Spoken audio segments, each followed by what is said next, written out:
Good afternoon, it's Quant Trade Edge, and today we're looking at natural gas. Natural gas has put in a perfect set of divergences now. We have three. When we had this initial pattern that gave us this bounce, which was a significant leg higher than the previous down leg, that was just one set of divergences between here and here.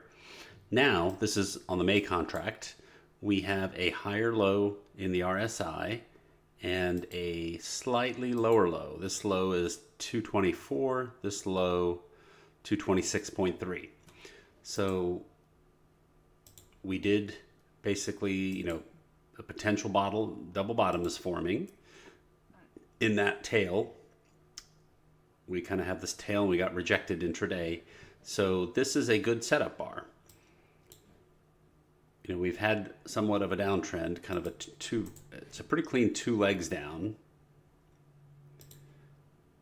Our initial thought was that one leg down would lead to a U-turn, but that didn't happen. And that's why we stalk these patterns and really wait until we hit a point where we know the risk reward is in our favor.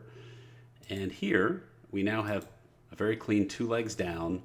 This is a bit of a trap leg, and even it's also a 2B, and that gets triggered when we take out 249.3.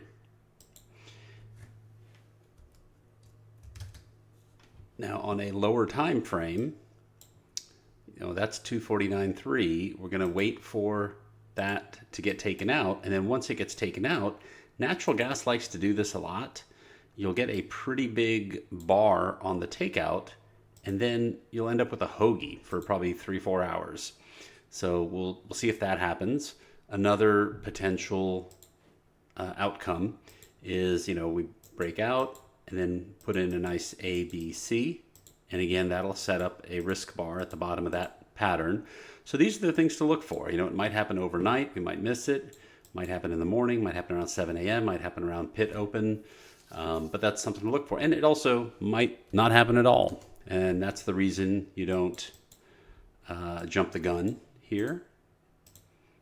Take all of these out. You don't have to jump the gun. There's no need to actually trade it. For all we know, it could go down and go make new lows. All we know is that if we take out this high, the odds are it's going to go higher. So if we can find a tight stop trade on a lower time frame, that will generally yield us good results. So that's it. Just wanted to update you on natural gas. That's what I'm seeing there. Have a good evening.